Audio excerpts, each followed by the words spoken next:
ओम ओम मातृशक्तये नमः। ओम असतो मा सद्गमय तमसो मा ज्योतिर्गमय मृत्युर्मामृतंगमय। ओम शांति शांति शांति। उपनिषद कक्षा 231, छांदोग उपनिषद की कक्षा 72। पंचाग्नि विद्या ये चल रही है।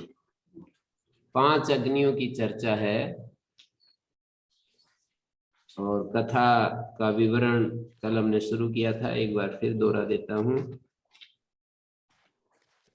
श्वेत केतु नाम के एक कुमार हैं और वो अपने पिता से शिक्षित हैं।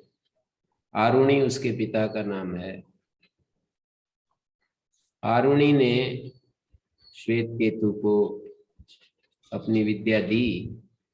श्वेत केतु घूमता हुआ राजा प्रवाहन के पास पहुंचा तो उन्होंने वार्तालाप में कुछ प्रश्न पूछे कि आप क्या पढ़े हो, जैसे चलता ही है परस्पर जब मिलते हैं, कहाँ पढ़े हो, क्या पढ़े हो, ऐसे ऐसे।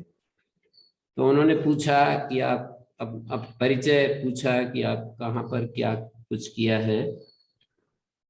तो उन्होंने कहा कि मैं अपने पिता से ही मैंने शिक्षा ग्रहण की है, और इस तरह से अपना परिचय में पिता को प्रस्तुत किया। तो ये जब उन्होंने पूछा तो कहा कि अच्छा मैं भी कुछ पूछता हूँ आपसे। 5 प्रश्न उन्होंने रख दिए। वेत्थ श्वेत की तो यदि तो अधिक प्रजा प्रयंती थी। वो हर प्रश्न में नैव भगवा कहता चला जाता है। श्वेत केतु ये जानते हो कि ये प्रजाएं कहाँ जाती हैं। वेत्थ यथा पुनरावर्तनता इति, वहां से वापस लौटती हैं।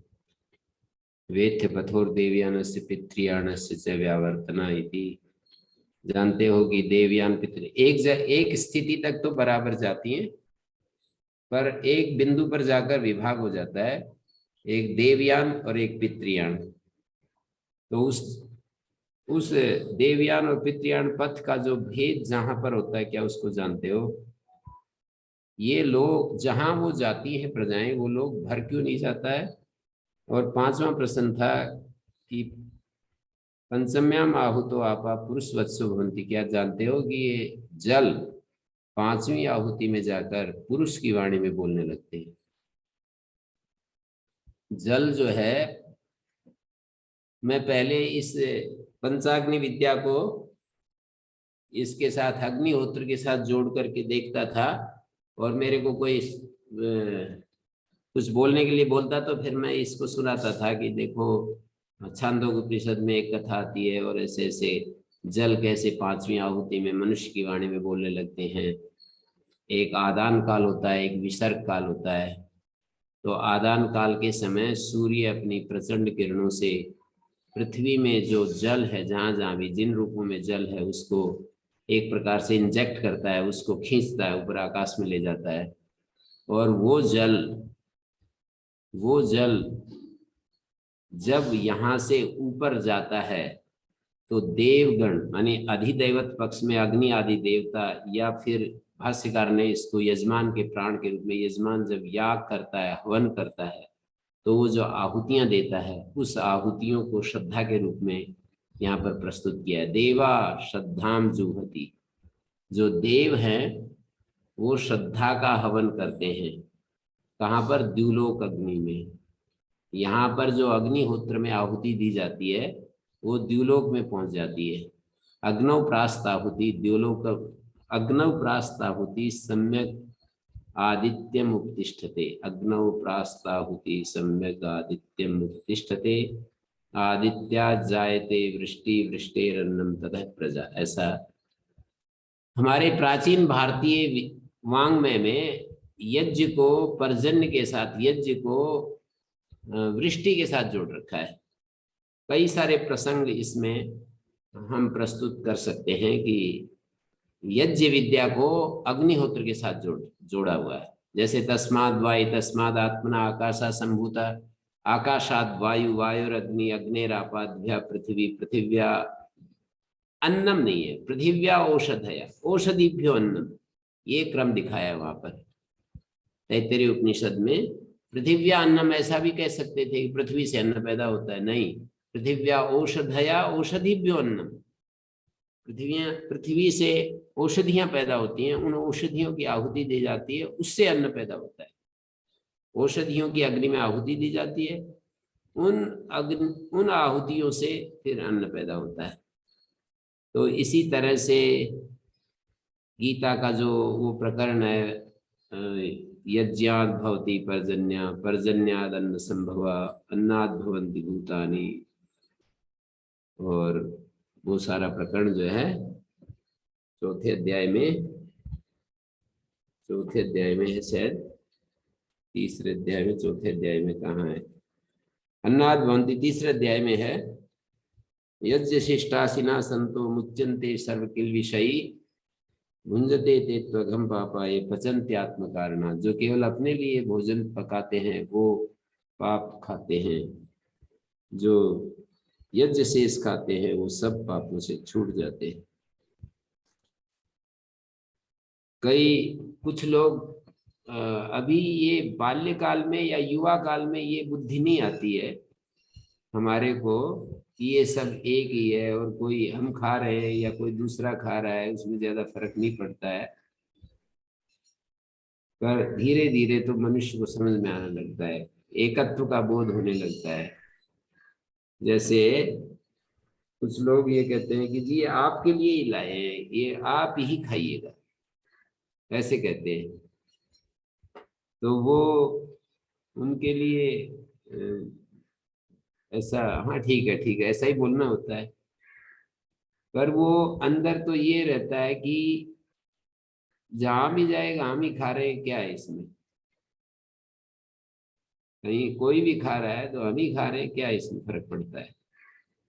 उनको थोड़ा सा हल्की सी आवाज में बोल देते हैं सब एक ही है ना, क्या इसमें फर्क पड़ता है, क्योंकि वो समझने की स्थिति में नहीं है होते हैं। वो चाहते हैं कि बस इनको खिलाने से हमारे को ज्यादा पुण्य मिलेगा, इस तरह की भावना के साथ वो कोई चीज देते हैं।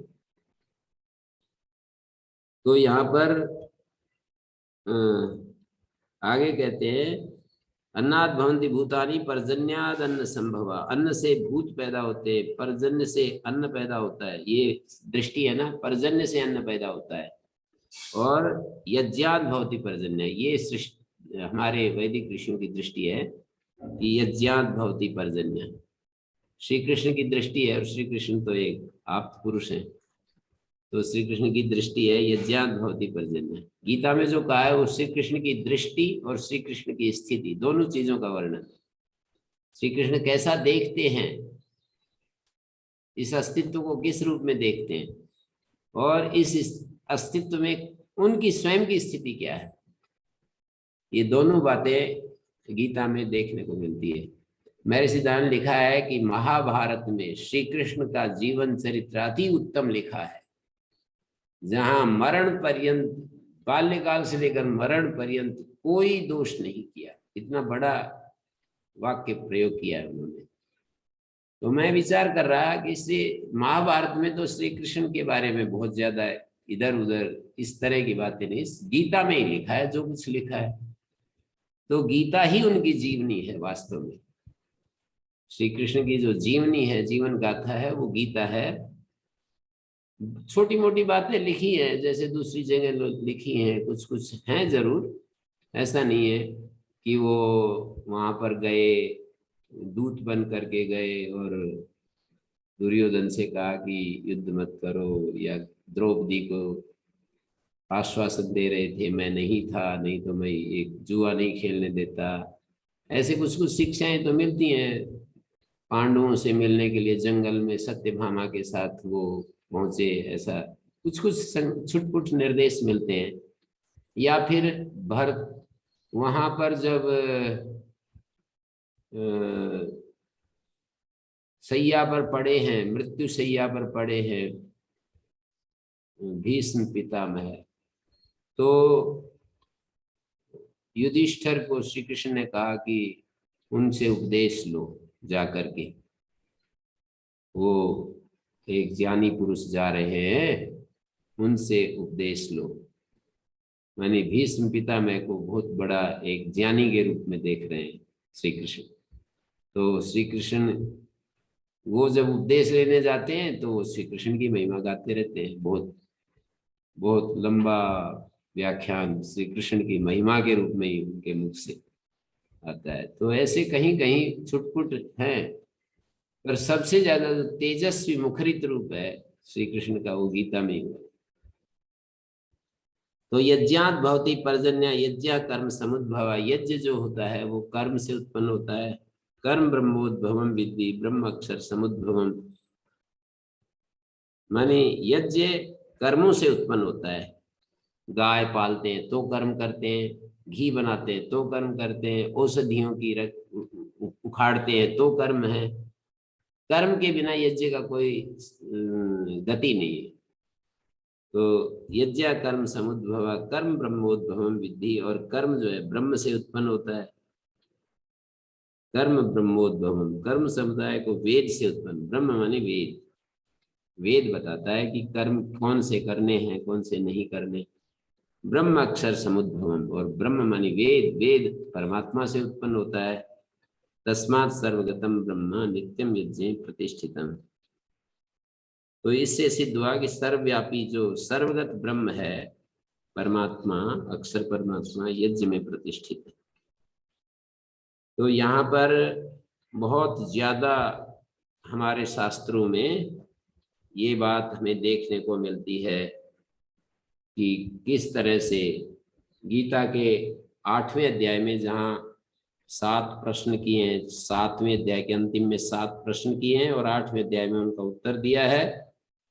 तो उन प्रश्नों में भी किम तद ब्रह्म किम अध्यात्मम किम कर्म पुरुषोत्तम अधिभूतम च किम प्रोक्तम अधिदैवम किमुच्यते अधियज्ञ कथम कोत्र देह अस्मिन् मधुसूदन प्रयाण काले च कथम जियोसि नियतात्म भी।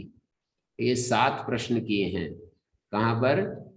7वें अध्याय के अंत में किए हैं और 8वें अध्याय में उन प्रश्नों को दोहरा करके उनका उत्तर दिया गया है। तो वहां पर किंग कर्म, जो ये किंग कर्म जो तीसरा प्रश्न है, किम तद ब्रह्म किम अध्यात्म, ब्रह्म क्या है?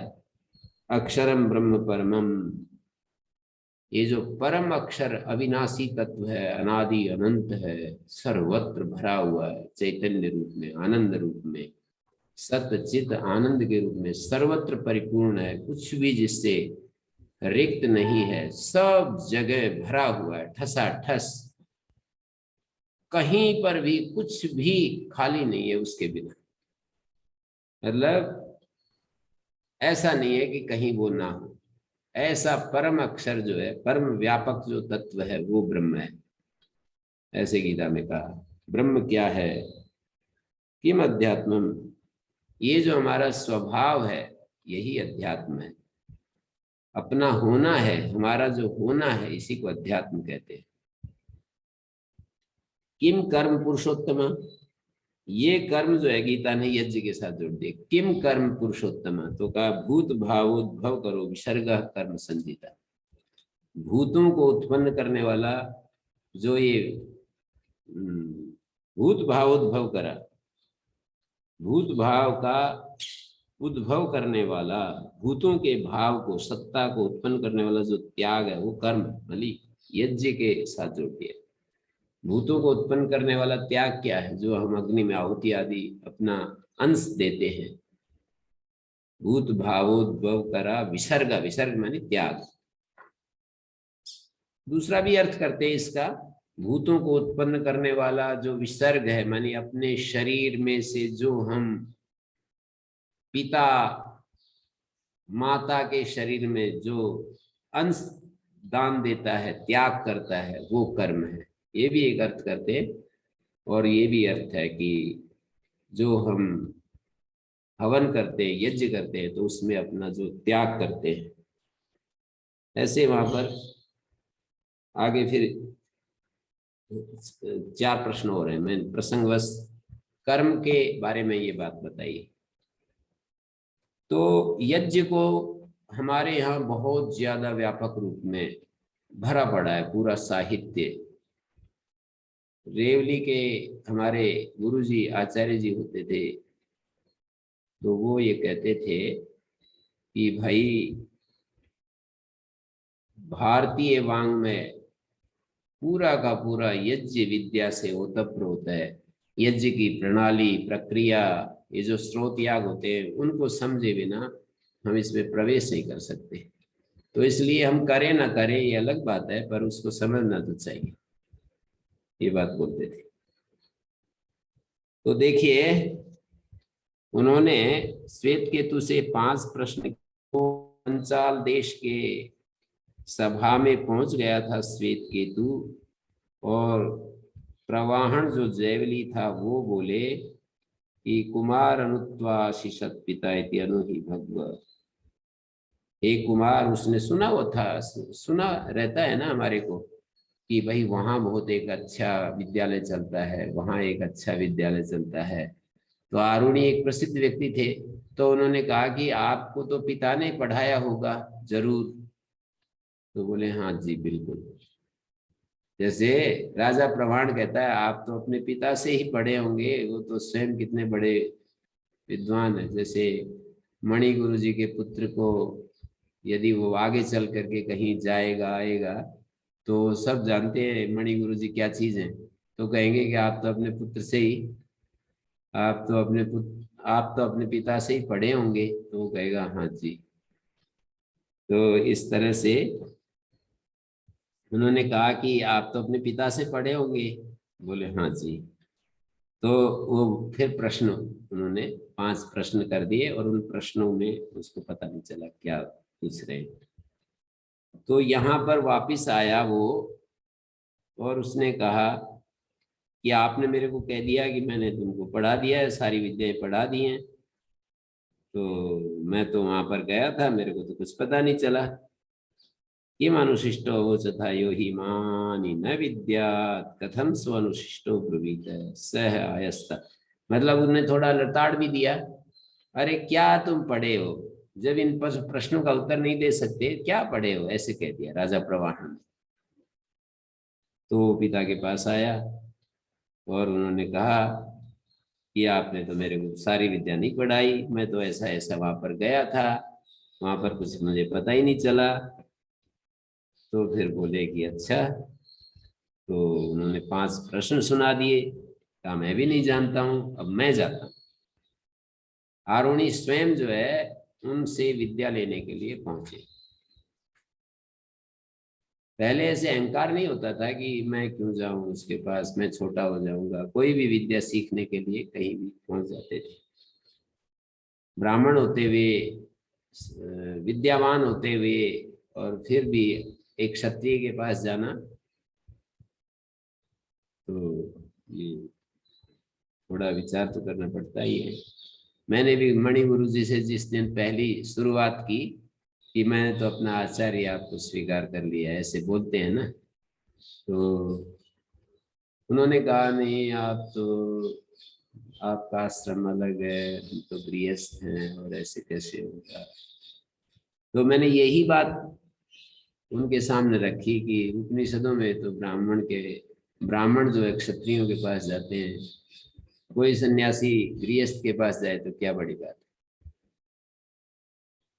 तो बोले कि, चुप हो गए, जैसे कुछ बोले नहीं। ठीक है।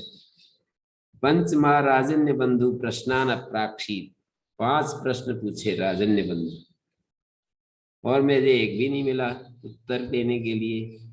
तो सह गौतमो राज्यों अर्धम है, राजा के घर पर पहुंचा, और उसके लिए ये 5वें अध्याय के 3रे खंड का 6ठे मंत्र में उन्होंने बताया कि तस्मै है प्राप्ताय अर्हान चकार। उसने बड़ी पूजा की।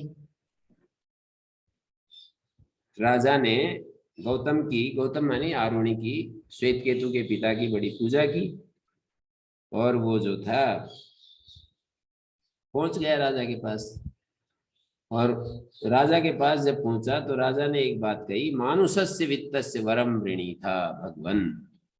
मानुष वित्त मांगे जितना चाहते हैं वो मिलेगा। और ये जो गौतम है ये भी मतलब वास्तव में सच्चा ब्राह्मण है। वो बोलता है कि गौतम कहता है कि तवैव राजन मानुषम वित्तम, राजन मानुष वित्त तो आपके पास ही शोभा देता है। मुझे तो आप जो कुमार से प्रश्न पूछे आपने, उन प्रश्नों का उत्तर चाहिए। यामेव कुमार संते वाचम अभास्था तामेव ब्रूहि, उसका उत्तर चाहिए। सह कृच्छ्री बभू, उसको सुन करके वो थोड़ा दुखी हो गया कि हमारी विद्या अब तक हमारे पास थी, अब मुझे इन्हें देनी पड़ेगी। ब्राह्मण आया है, उसको ऐसे खंडन मना नहीं किया जा सकता है कि नहीं मैं तो नहीं दूंगा। तो वो विद्या, उसका एकाधिपत्य, जो एक छत्र, जो क्षत्रियों के पास जो विद्या थी, वो आज ब्राह्मणों के पास चली जाएगी। मतलब हमारा जो एक प्रकार से वर्चस्व है इस विद्या के ऊपर, जैसे कोई एक राज्य होता है, एक राजा का राज्य होता है, तो उसमें दूसरा राजा प्रवेश नहीं करता है, उस स्थान में जाता आता नहीं है। मतलब जैसे अभी तो बड़ा अच्छे से समझा जा सकता है कि भारत देश की सीमा में कोई दूसरा कैसे प्रवेश करेगा। तो ऐसे ही एक एक एरिया होता था कि ये विद्या यहाँ पर मिलेगी, ये विद्या यहाँ पर मिलेगी। तो वो क्षत्रियों में वो विद्या थी, ब्राह्मणों तक नहीं पहुंची थी। तो अब आज उनको देनी पड़ रही है, तो इसलिए वो थोड़े से विचार करने लगे। लेकिन कहा तम है चिरम वसैती, इसको एक तरीके से देना चाहिए, ऐसे नहीं कि ऐसे चलते चलते किसी को सुनाने लगे, एक व्यवस्था से, एक ढंग से। हाँ जी, क्या पूछ रहे हैं? गुरु जी प्रणाम। जी गुरु जी पूछना चाह रहा था कि ये स्पष्ट ही इतिहास जैसा वर्णन है जी जैसे कोई ऐसे कथा कही जा रही हो, और फिर जी। इसको आचार्य जी अपने शंकराचार्य जी महाराज इसको श्रुति की श्रेणी में लेते हैं, ईश्वरीय वाणी में, ये कैसे समझ में आए जी? अच्छा, तो आपने वो मूल मंत्र नहीं देखे? यम यमी संवाद और वो उरु पुरुरवा उर्वशी का संवाद, लोपा मुद्रा और अगस्त्य का संवाद, और इतनी सारी कथाएं जो वेदों में मूल मंत्रों में भी आ रही हैं, वो नहीं देखी आपने? मैंने देखी तो नहीं, मुझे याद नहीं कभी देखी हो तो। परंतु इस प्रकार का बिल्कुल ये तो ऐसा लग रहा है जैसे समसामयिक कोई इतिहास हो कि पहले ये विद्या नहीं थी, क्षत्रियों के पास थी केवल, इसलिए ऐसी शंका होती है बार बार। हाँ, तो वो आपने देखना, आप पुरुरवा उर्वशी का संवाद जो है ना, कहाँ पर है जी, कौन से देवपणी वेद में? शर्मा और देवशुनि शर्मा और पणियों का संवाद। कौन सी संहिता में है? ऋग्वेद संहिता में बहुत सारे आख्यान है ना, तो वो जो है मीमांसा में इसका उत्तर दिया है आपके प्रश्न का। आपके जो प्रश्न है इसका उत्तर मीमांसा में दिया, आख्या प्रवचनात्, ऐसे सूत्र आता है शुरू में ही। तो ये सारी चीजें तो मतलब नित्य इतिहास बोलते हैं ना, आर्य समाज की परंपरा में भी आपने एक शब्द सुना होगा कि ये नित्य इतिहास। नित्य इतिहास का मतलब ये है कि ये तो हर सृष्टि में इस तरह से हम इन कथाओं को समझ ही सकते हैं, वस्तु तत्व को समझने के लिए। जी, उससे क्या फर्क पड़ता है कि ये हुए या ना हुए, पर वस्तु देखिए कितनी महत्वपूर्ण है। भले वो तो भाष्यकार जगह जगह ये कहते हैं, इतिहास तो विद्या कैसे देना लेना चाहिए इस बात को समझाने के लिए। इतिहास का जो कथन है ऐति जो बीच में प्रस्तुत है, ये तो इस बात को समझाने के लिए है कि कैसे विद्या का आदान प्रदान करना चाहिए। और उतने अंश को हम ये भी कह सकते हैं कि जैसे श्रीमद् भगवत गीता का जो उपदेश अंश है वही गीता है, बाकी तो केवल उसकी पृष्ठभूमि में। तो इस तरह की कथाएं जो उपनिषद में आते हैं, ये मैं अपना उत्तर दे रहा हूं, उसको हम उपनिषद का श्रुति का अंश ना माने। जो यहाँ पर शिक्षाएं हैं, आत्म तत्व का बारे में जो उपदेश है वही श्रुति है। बाकी ये इतिहास जो साथ में जुड़ा हुआ है उसको केवल विद्या का जो प्रकार है, किस तरह से विद्या लेनी चाहिए उसको समझाने के लिए है, जो जिसको हम श्रुति तो एक नित्य चीज है ना, तो उसको हम ऐसा समझ सकते हैं। जी गुरु, धन्यवाद। भाष्यकार इसलिए कहते भी ये श्रुति कह रही है और ये इसका वचन है, ये इसका वचन है, श्रुति फिर कहती है।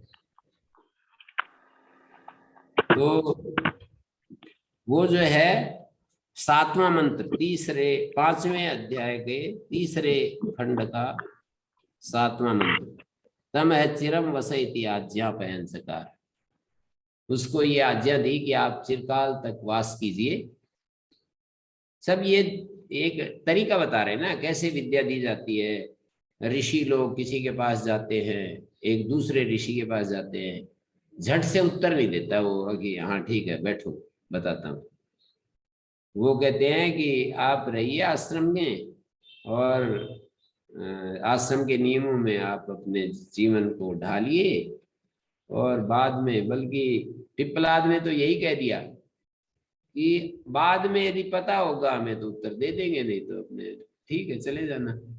1 साल तक वैसे ही रख लिया और फिर कह दिया कि, मतलब पहले ही कह दिया आगे देखो हमें पता होगा आपके प्रश्नों का उत्तर। प्रश्न नहीं पूछे शुरू में, आपके प्रश्नों का उत्तर हमें पता होगा तो हम आपको बता देंगे, नहीं पता होगा तो आप चले जाना। पर 1 साल तो आपको रहना पड़ेगा। तो इतने बड़े बड़े विद्वान, उनके बहुत सारे कमिटमेंट्स होते हैं, उन सब को छोड़ करके वो आश्रम में जा करके ये तरीका बता रहे हैं कि हमारे को कैसे विद्या ग्रहण की जाती है। किसी के पास जाते हैं तो कितना निरहंकार होना चाहिए, कितना अपने आप को समर्पण, उसके आदेश का पालन करने वाला होना चाहिए। कुछ भी वो समस्या नहीं दिखाते, अगे जी मेरे पास तो बहुत सारा काम है, अब कैसे मैं रहूं, ये तो नहीं हो पाएगा है?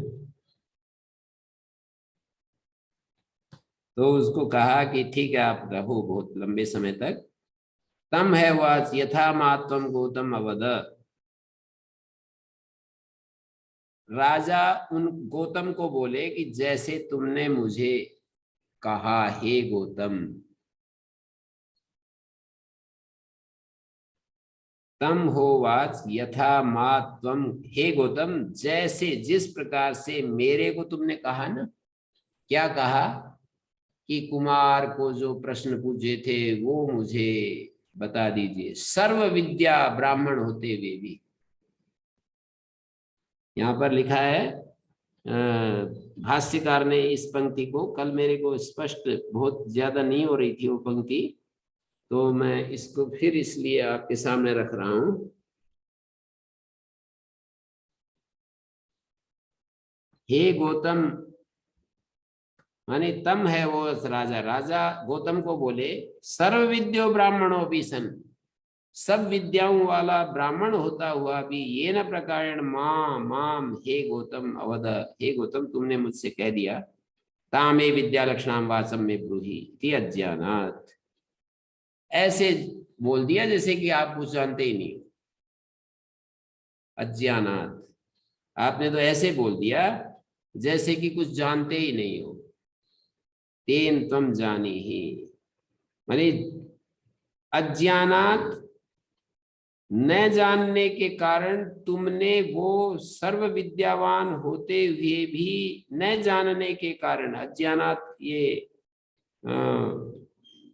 पंचमी है हेतु में, न जानने के कारण आपने उस विद्या लक्षण वाणी को, सर्व विद्यावान तो हैं आप एक तरफ, सर्व विद्यो ब्राह्मणों विसन यथा इन प्रकारेण माम, हे गौतम अवद, मुझको तुमने ये बात कह दी कि मुझे वही वाणी सुननी है जो कुमार के सामने आपने प्रश्न के रूप में पूछी,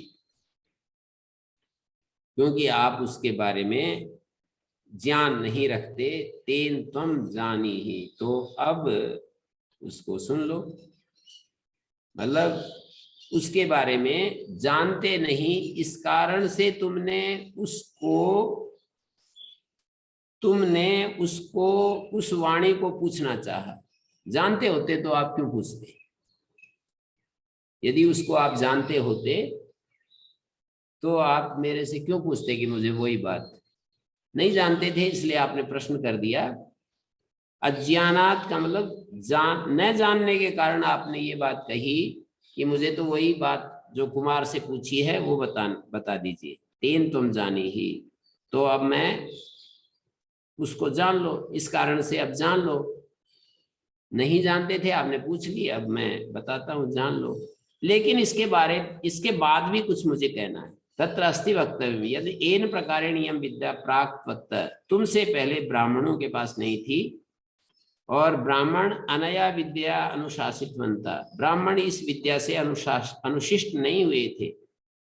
तथा एतत् प्रसिद्धम लोके यतस्तस्मादु पुरा पूर्वम सर्वेषु लोकेषु छत्रस्य छत्र जातेरेव नया विद्या, इस विद्या के साथ परिचय छत्र जाति का ही था। ये सब कह दिया। अब ये पंचाग्नि विद्या यहाँ से शुरू होती है। असौवावलोको गौतम अग्नि तस्य आदित्य एव समिद्रस्मयो धूमो। ये अग्नि और समिधा कितनी चीजें बताएंगे हर जगह। एक तो अग्नि बताएंगे, समिधा बताएंगे, रश्मयो धूमा, धूम बताएंगे, अर्ची चंद्रमा, अर्ची बताएंगे, ज्वालाएं बताएंगे, अंगारे बताएंगे और विस्फुलिंग। छह चीजें हर पर्याय में बताएंगे। हर पर्याय में 6 चीजों को दिखाते जाएंगे। एक अग्नि, और अग्नि में समिधाएं डालते हैं, समिधाएं डालने के बाद धुआं निकलता है,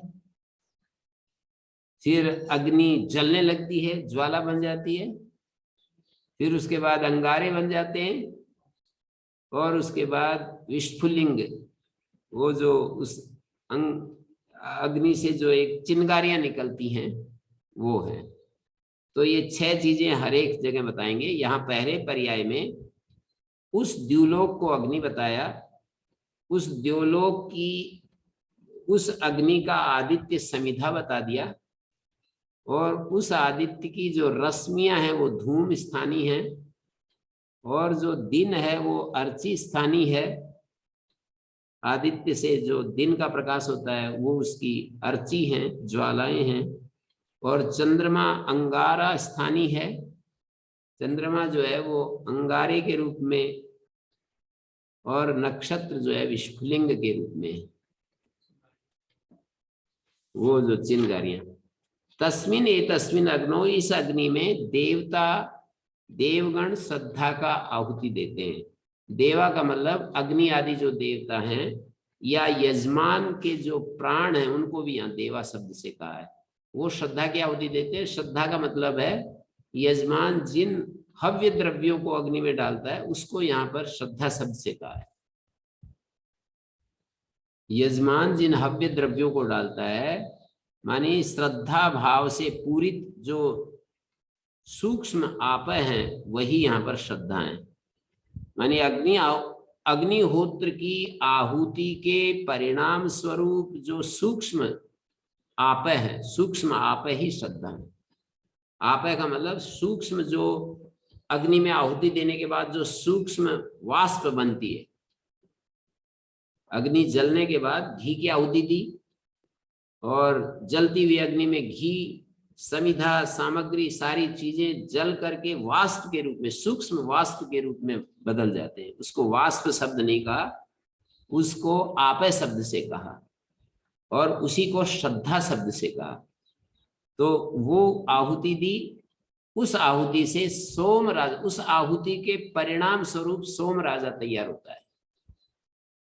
पहली प्रक्रिया ये है, पहली अग्नि में आहुति की जो प्रथम अग्नि में जो आहुति दी और उससे क्या निर्माण होता है वो दिखाया।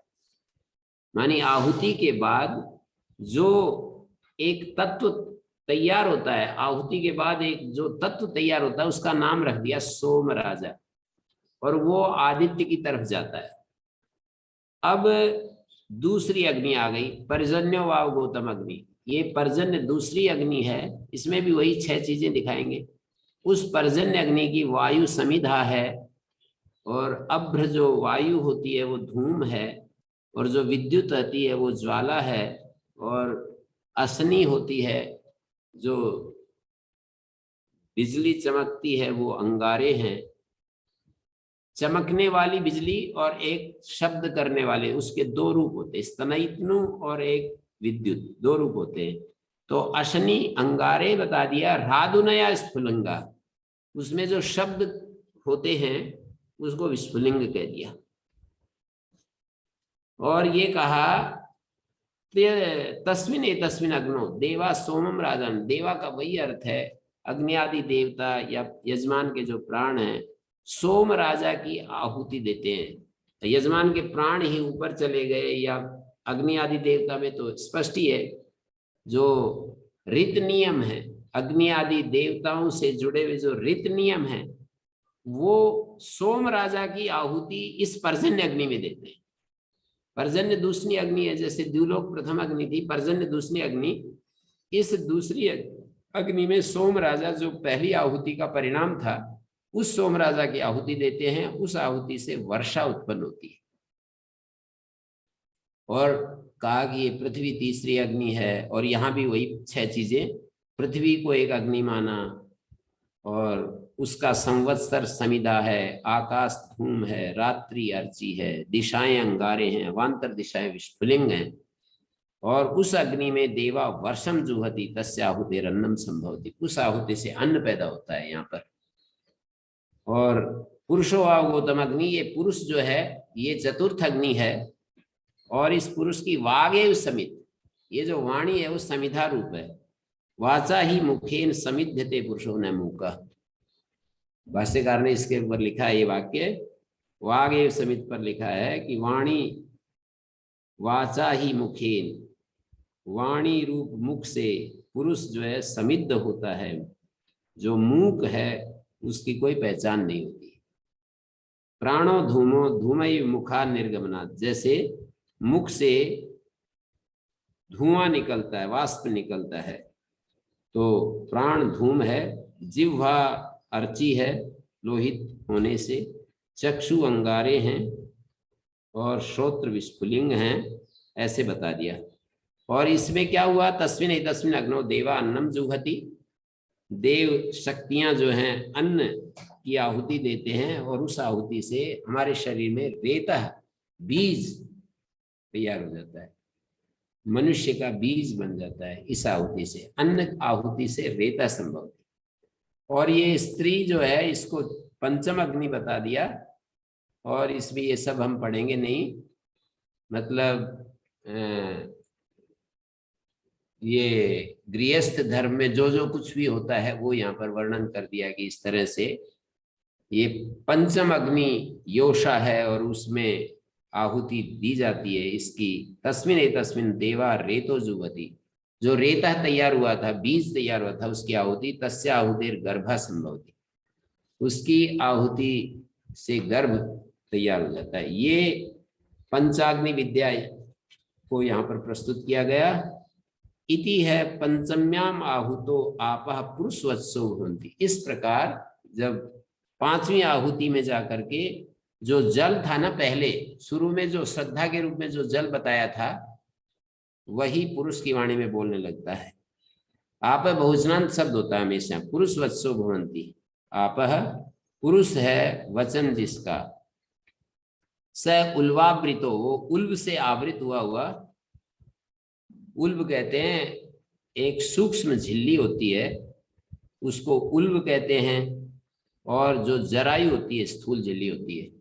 मैंने गाय के बछड़े को देखा, गाय के बछड़े में एक सूक्ष्म झिल्ली होती है, जब बच्चा बाहर आता है तो वो लिपटा, वो सूक्ष्म झिल्ली उसके बछड़े के ऊपर पूरी कवर्ड होती है, गाय उसको चाट लेती है, फिर उसको साफ कर देती है।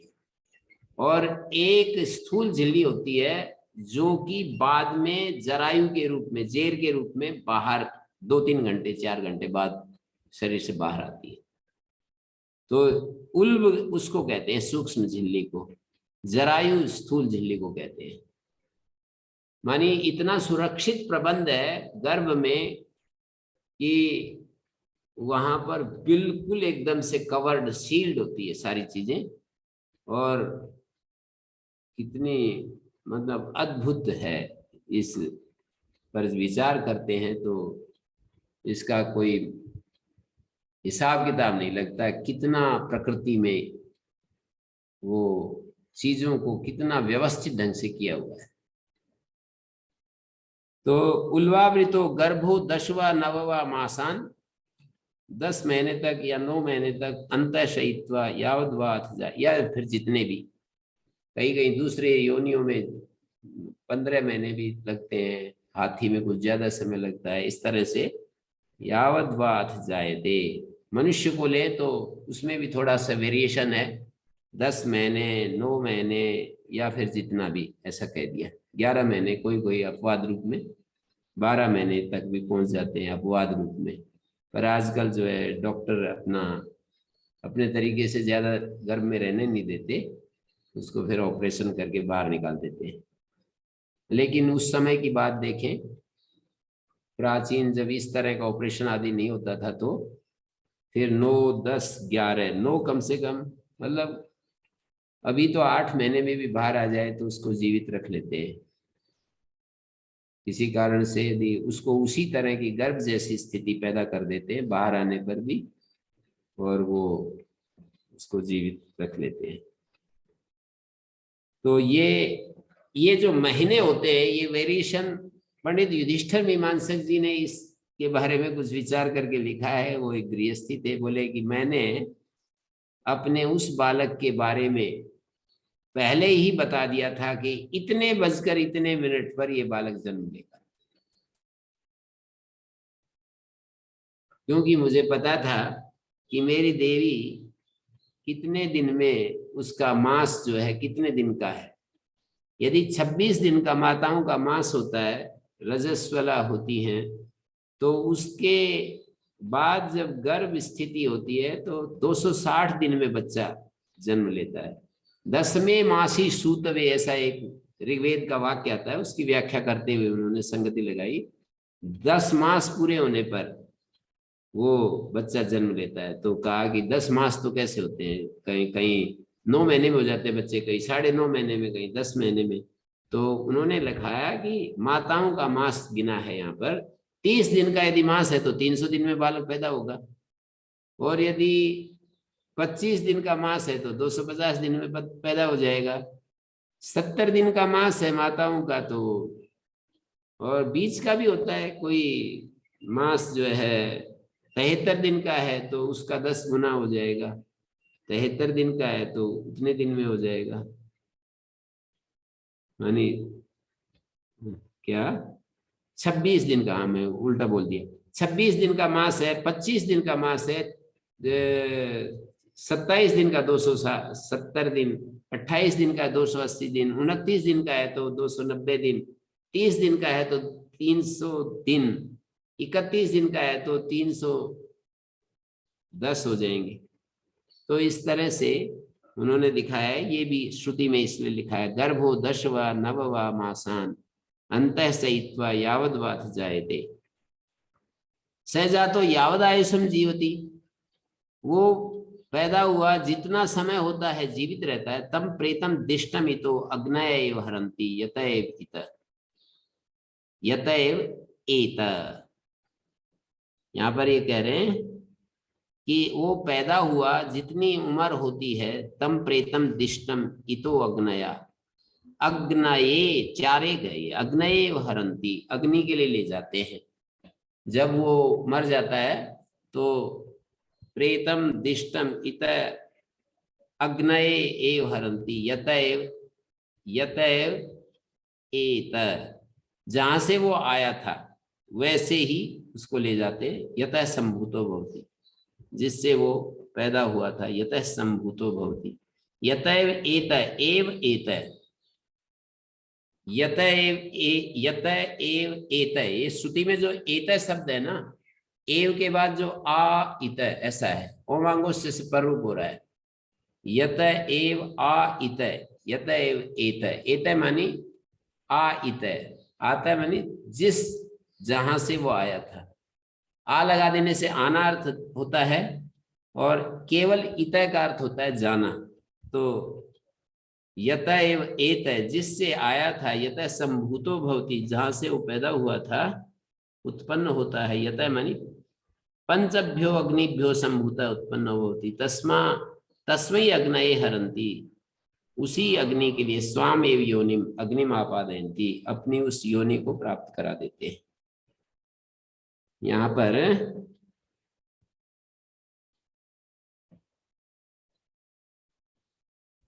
एवं जातः यहाँ पर दिया है ना, भाष्यकार ने कुछ मौका लगता है तो वो अपने वैराग्य की बात को तो छोड़ेंगे नहीं। भाष्यकार कहते हैं कि उल्वावृता इत्यादि वैराग्य हेतु से ये सब कहा है। कष्टम ही मातु कुक्षो मूत्र पुरीश वात पित्त श्लेष्मादि पूर्णे तदनुलिप्तस्य गर्भस्य उल्वा शुचि पटावृतस्य लोहित रेतो अशुचि बीजस्य मातुरसित पीत रसानुप्रवेशेन विवर्धमानस्य निरुद्ध शक्ति बल वीर्य तेज प्रज्ञा चेष्टस्य शयनम। कहते बड़ा कष्टदायक है। वैसे भाष्यकार उसका चित्रण अपने मन में खींच रहे हैं कि माता की कुक्षी में मूत्र पुरीश वात पित्त श्लेष्म आदि से परिपूर्ण जो उसका उदर है, तद अनुलिप्त से गर्भ से, उसमें अनुलिप्त जो गर्भ है, उल्व से अशुचि पटावृत, अशुद्ध पट से आवृत, लोहित रेतो अशुचि बीज से, लोहित और रेत, माताओं के बीज को लोहित कहते हैं और पुरुष के बीज को रेता कहते हैं। लोहित रेतो अशुचि बीजस्य, अशुचि बीज मातुर असित पीत रसानुप्रवेश, माता के खाए हुए पिए हुए रस के अनुप्रवेश से जो बढ़ता रहता है। निरुद्ध शक्ति बल वीर्य तेज प्रज्ञा चेष्ट से, रुक गए हैं शक्ति बल वीर्य तेज प्रज्ञा चेष्टा जिसकी, ऐसे उस गर्भ का शयन जो है बड़ा कष्टमय है। ततो योनि द्वारेण पीड्यमान से कष्टतरा निश्चित जन्म, योनि के द्वारा पीड्यमान दुखी होता रहता है, कष्टतरा निश्चित जन्म वैराग्यम ग्राहयति श्रुति। श्रुति जो है वैराग्य का उपदेश दे रही है। मुहूर्तम अभी असह्यम दशवा नववा मासान अति दीर्घ काल, एक मुहूर्त भी वहां रहना कितना असह्य, पर 10 महीने 9 महीने अति दीर्घ कालम अंत सहित्वा, इतने समय तक वो अंदर शयन करना होता है, उसको एक व्यवस्था में रहना पड़ता है, पूल काल कोठरी में उसको जीना पड़ता है। ऐसे भाष्यकार ने इसको इस तरह से प्रस्तुत कर दिया है। शक्ति मानी अंतःकरण का सामर्थ्य, बल मानी शरीर सामर्थ्य, वीर्य मानी इंद्रिय सामर्थ्य। यहाँ पर जो शब्द है ना, शक्ति बल वीर्य तेज प्रज्ञा और चेष्टा।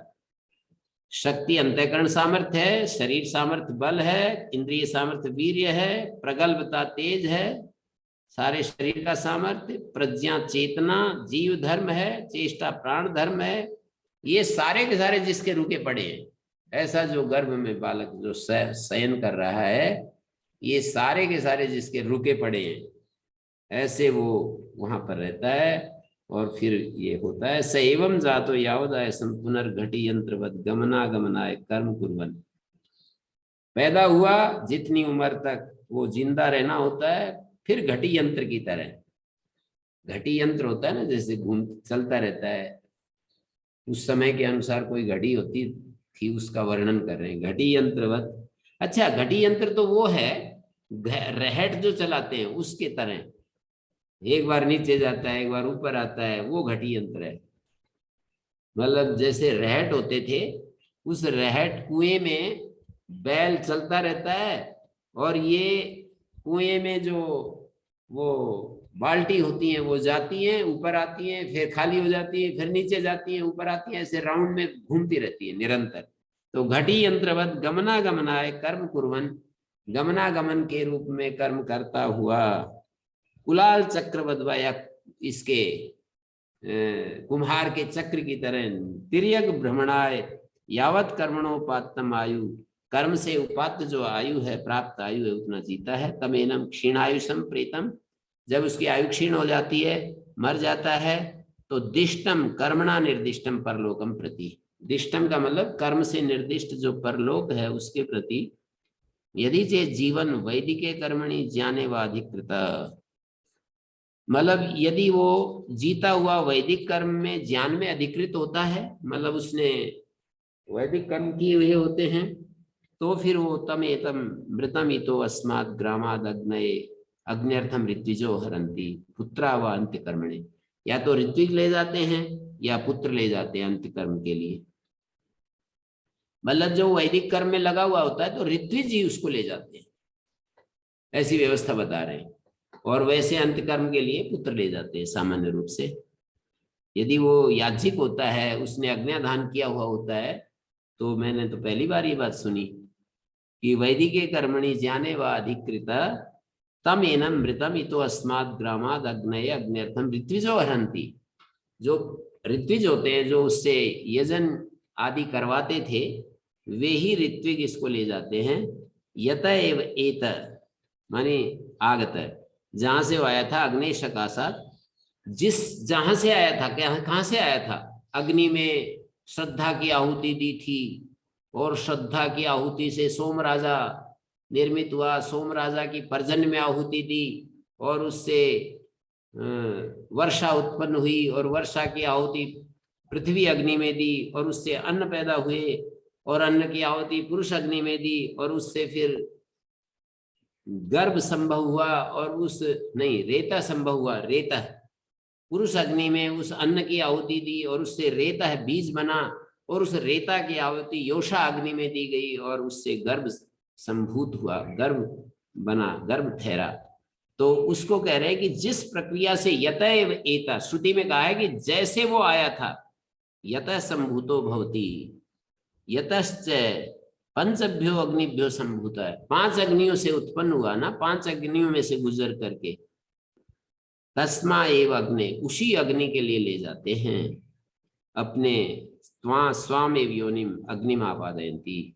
कौन प्राप्त कराते हैं? या तो पुत्र या तो ऋत्विक उसको प्राप्त कराते हैं।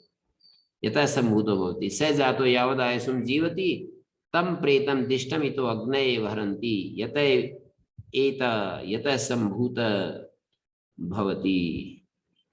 तो यहाँ तक ये मैंने थोड़ा दोबारा फिर से एक बार रिपीट कर दिया है। इसमें किसी का कोई प्रश्न है तो पूछेगा, बाकी तो हम कल चर्चा करेंगे।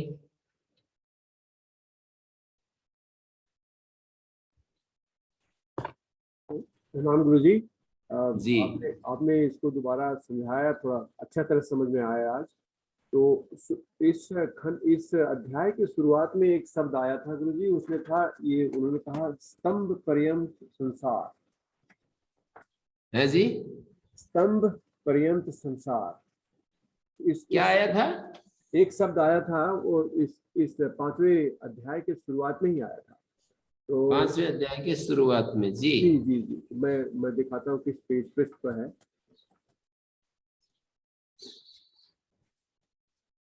कौन से मंत्र में है जी? ये मंत्र में नहीं था, ये बिल्कुल शुरू में ही उन्होंने बताया था। मैं भाष्यकार का हाँ जी वचन है। जी जी वो मैं बता रहा हूँ। मैं खुद ही जा रहा हूँ वापस उस पेज पर, पृष्ठ में बताऊंगा आपको अभी। जी पृष्ठ बताइए। जी जी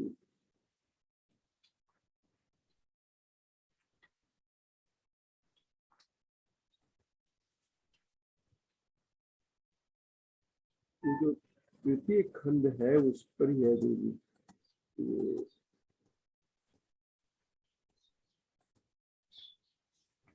5वें अध्याय में जी तृतीय खंड पे शुरू होता है जो ये अच्छा, तो तृतीय खंड।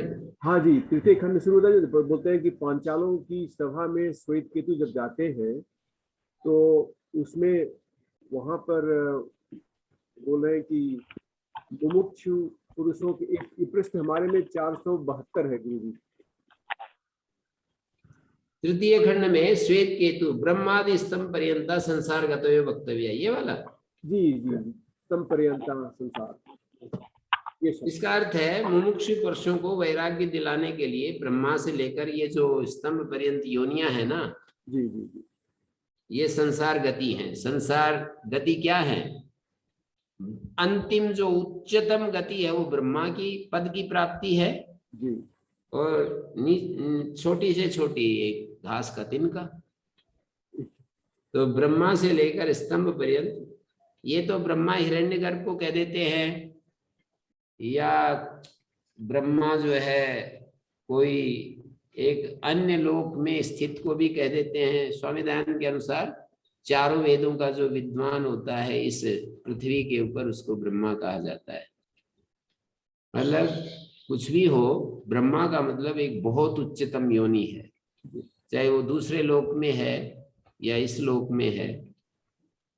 एक बहुत उच्चतम स्थिति है, जो ज्ञानी पुरुष होता है उसको ब्रह्मा कहते हैं। और स्तंभ मानी घास का तिनका। तो ये संसार गतियां हैं। वैराग्य हेतु मुमुक्षुणाम, मुमुक्षुओं के वैराग्य हेतु ये आख्यायिका आरंभ कर रहे हैं। मुमुक्षुजन जो है, जो इस संसार से ऊपर उठना चाहते हैं, उनके लिए ये वैराग्य दिलाने के लिए इसमें सब गर्भ का वर्णन और ये सब वर्णन है, उसको बताया। यही पूछ रहे हैं। जी जी बस ये शब्द जो था समझ में नहीं आ रहा था कि संपर्यंत संसार, तो आपने बता दिया कि घास का स्तंभ मानी घास का तिनका, घास का तिनका। और ब्रह्मा मानी सर्वज्ञ पुरुष। धन्यवाद।